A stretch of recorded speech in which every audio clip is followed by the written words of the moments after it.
Praise the Darkness Jerky. Hello there, Seraphim17 once again, introducing you to my Darkness 2 Dawn difficulty video walkthrough. This is chapter 15, this is Rat in a Maze. And lo and behold, our lovely Darkling is back with us and helping us escape. So this is when things start to get a little bit more batshit crazy, and we're going to be leading forward into the final hours of the game.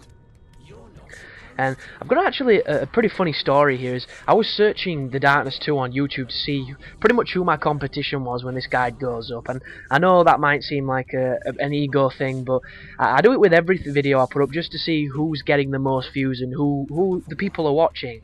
And right now, when I put a walkthrough into it, aside from the Rad Brad, who I've never watched, I've never listened to, but he gets a fucking ton of views, so I'm envious like a bitch. There was the IGN Darkness guide. And I didn't watch it. I just saw it on the side, and I clicked on one of the videos. I say I didn't watch it. I watched this one, a little bit of it, and it was towards the end of the game where you're forced to make a decision between accepting a false reality or rejecting it and seeking the truth. And they picked accept the reality, and what happens is it ends the game before giving you the final level. And I don't know if that gives you an achievement for beating the game on its hardest difficulty, but if it does, that could be a decent way of shortening the game for those who don't want to experience the full game. But I don't think it does. I think you have to beat the last one for it to count. And I found it fucking hilarious that IGN had a guide where they picked the easy way out to get to the end of it. And if I'm completely honest, this might be coming from my own work ethic, but I was kind of disappointed in the video because they'd left loading screens in, they'd left fucking all sorts in, and it's kind of like, they're a professional internet company that, you know, that is paid a lot, that is sponsored, that is a representation in the digital age of video games, and it were a really piss poor representation in my opinion, so that kind of surprised me. I don't know if anyone else has noticed it, I sure did. But this is the Metal Gear Darkling section, and this is going to be when we're stealthing through the area. And there is an achievement for executing dudes, so if you want to work towards that, feel free to do that, but I'm going to be pretty much avoiding as many guys as I can and just getting to the area. A couple of things to bear in mind on this section. If you stand in direct light, you will die really fast on dawn. If anybody sees you, they will kill you really fast on this difficulty. But one thing I will say is, if somebody sees you and you can kill him before he arouses too much suspicion, you'll be okay. But I would definitely recommend trying to avoid people as best as you possibly can, because it just makes more sense. A lot of this section though is pretty much down to a little bit of luck and a little bit of awareness at where the guards actually are. As soon as you figure out where they are and how you can move and things, if you've not noticed, if you push the left analog in, you can sprint as the little Darkling, but it does attract attention and the guards will hear it if you do it when you're too close to people, so just be aware, play it smart, and I'm sure you'll not have any issue. This bit can be a bit of a pain in the ass, because that light will give you away and you will get killed, but if you swipe the electrical box you can carry on to the next section. I do think it was an interesting sign of restraint as well by the development team that they only put 2 sections like this in the game, because they could have easily overstayed their welcome by forcing you to do these stealth sections all the way through the campaign, and there might be a few people that would have preferred that and actually enjoyed that, but I think the fact that you only do it a few times gives it a little bit more weight, it gives it a bit more impact, and I liked it. But one thing I will say is there's a section coming up where you're not going to be able to regenerate health that can be kind of challenging if you play, but it's not too bad, and I'll hopefully show you the best way to get through it with the lovely model 1887, sorry, which is a pretty badass gun on this game. I like it a lot. But just keep on using these little tunnels, these little aqueducts or whatever they are for shortcuts, and make sure you kill the dudes if you get the opportunity to, because there's some pretty cool animations for executions, which is nice. Oh, and don't be too eager to press the execute button or you'll punch them before you actually do the execution, and you can get seen that way. This guy here sees me, but he doesn't see me enough. And it's actually quite good, because once I kill this dude, I go back into the other room and he walks bang out in front of me and I can execute him as well. So it actually works really well. Because this room can, I wouldn't say be tricky, but you can die if you're not careful. If you're not paying attention, you can probably get your shit pushed in, just like many things on this game. And then you just have to climb up here, and then you can take the power out, and then we have to just save Jackie and get him out of that Iron Maiden.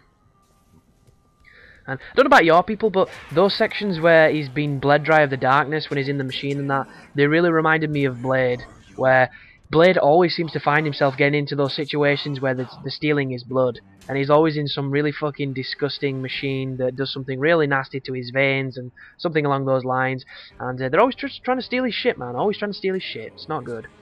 But this is probably the most annoying part of this stealth section, because the guy with the light is an absolute asshole. He's going to make your life a misery if you let him, but you just have to get the right timing down to get through here without them seeing you.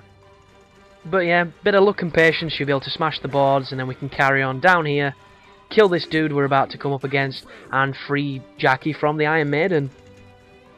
So execute this dude swiftly, and then we can get back with our buddy.